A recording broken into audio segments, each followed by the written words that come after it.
Welcome back. Practical Python Programming. Introduction to Python. Chapter 1.2. A First Program. To create and execute Python programs, begin by writing your script using any text editor. Save your program with a py extension, such as hello.py, to indicate that it is a Python file. This extension ensures the file is recognized as a Python script. To run the program, the process depends on your operating system. On Unix or Linux systems, you can execute the script by entering python hello.py in the terminal.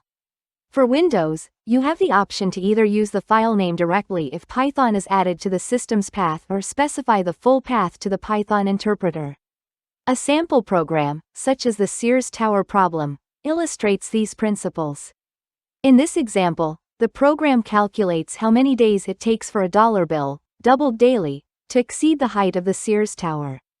This exercise provides a practical demonstration of using loops, variables, and conditional statements, reinforcing fundamental programming concepts. This code calculates how many days it would take for a stack of paper bills to exceed the height of the Sears Tower, 442 meters, assuming the number of bills doubles each day. Here's a step-by-step explanation. Initialize constants and variables. Bill_thickness is set to 0.11 millimeters, converted to meters, 0.00011 meters. This represents the thickness of a single bill. Sears_height is set to 442 meters, the height of the Sears Tower.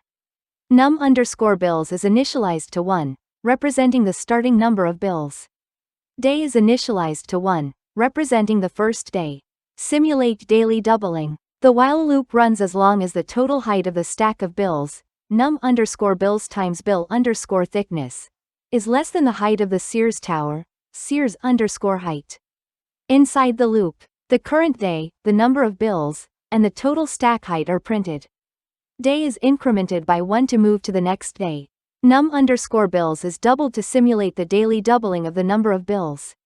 Final results. When the loop exits, the total number of days, the final number of bills, and the final height of the stack are printed. These values represent the day when the stack of bills first exceeds the height of the Sears Tower, the total number of bills used, and the height of the stack on that day. This program demonstrates exponential growth in a practical context, showing how quickly doubling can lead to massive increases in size.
In Python, programs are constructed from statements, which are executed line by line in the order they appear.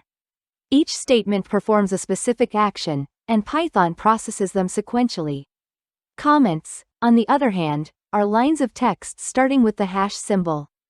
These are ignored by Python during execution and are commonly used to explain the purpose of code or to leave notes for developers. Comments do not affect the program's behavior and are a crucial tool for making code more readable and maintainable. Python variables are dynamically typed, meaning the type of a variable is determined automatically based on the value assigned to it. For example, assigning x equals 10 makes x an integer, while x equals hello makes it a string. This dynamic nature provides flexibility but requires careful handling of variable assignments. Variable names must follow certain rules.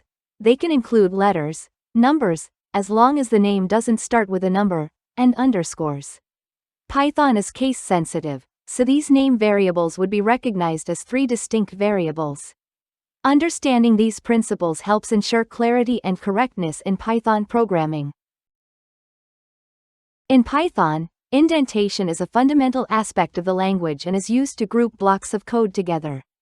Unlike many other programming languages that rely on braces or specific keywords to define code blocks, Python uses indentation levels to determine the structure and flow of a program.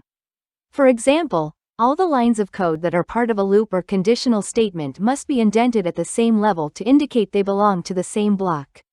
To ensure code readability and consistency, it is a best practice to use 4 spaces for each level of indentation. Consistency is crucial because mixing spaces and tabs or using inconsistent indentation levels can result in errors.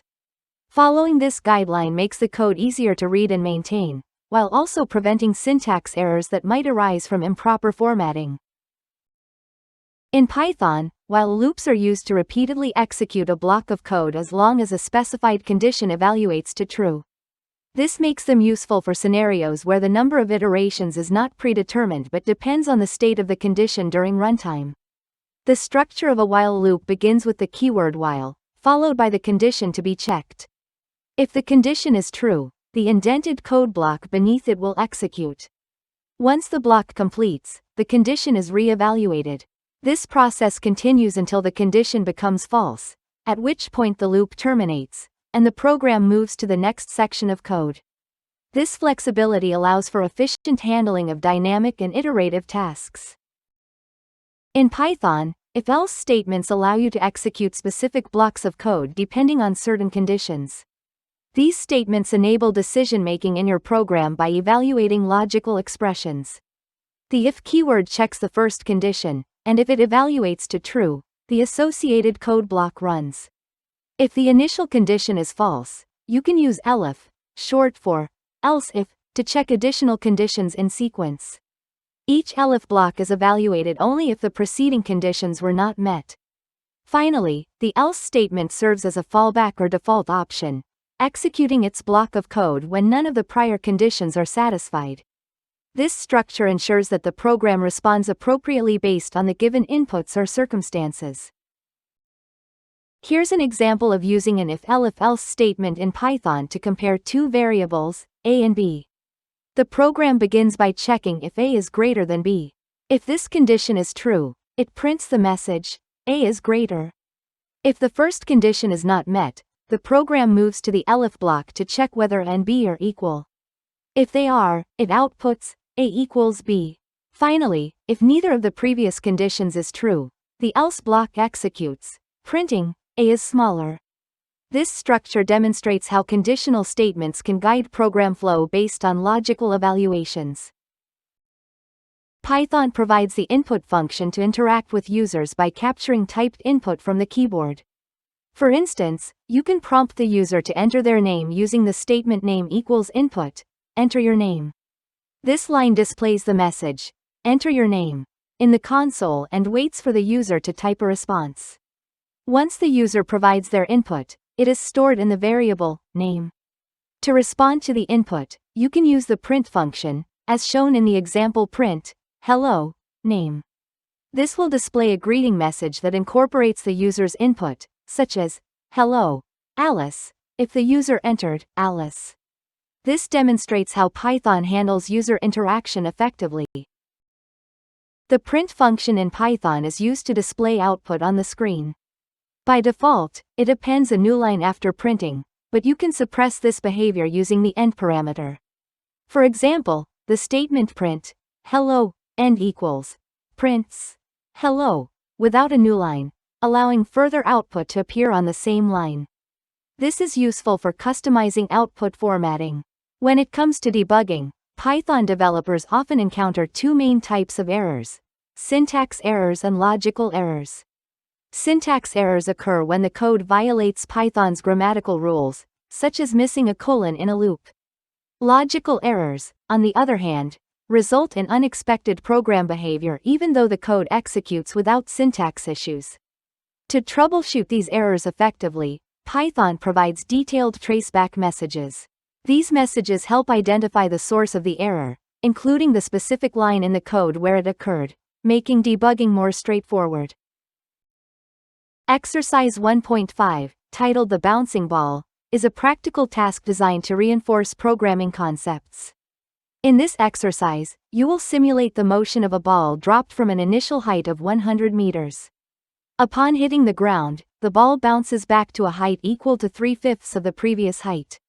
Your goal is to calculate and display the heights of the ball for the first 10 bounces.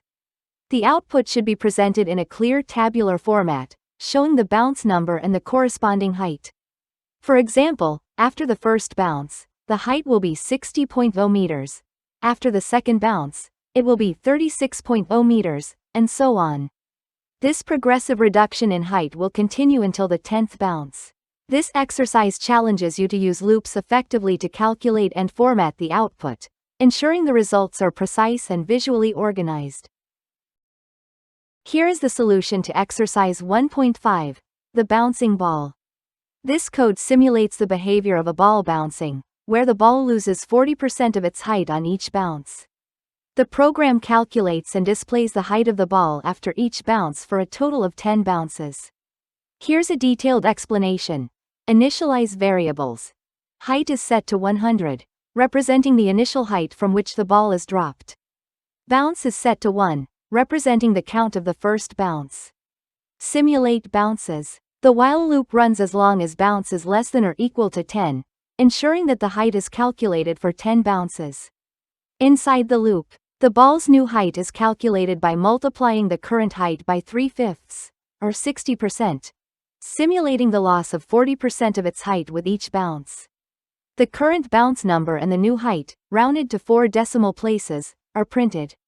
The bounce variable is incremented by 1 to proceed to the next bounce. Output.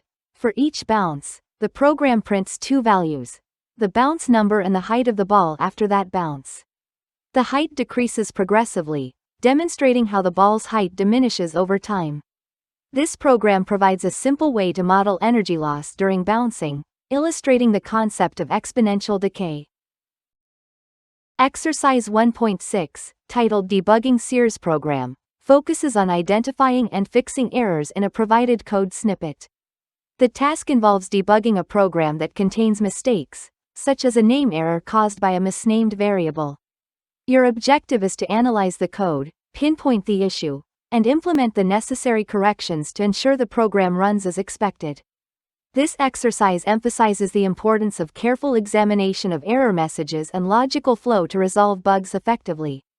In completing this task, you will practice essential skills, including writing and refining loops, managing user input and output, and developing a systematic approach to debugging.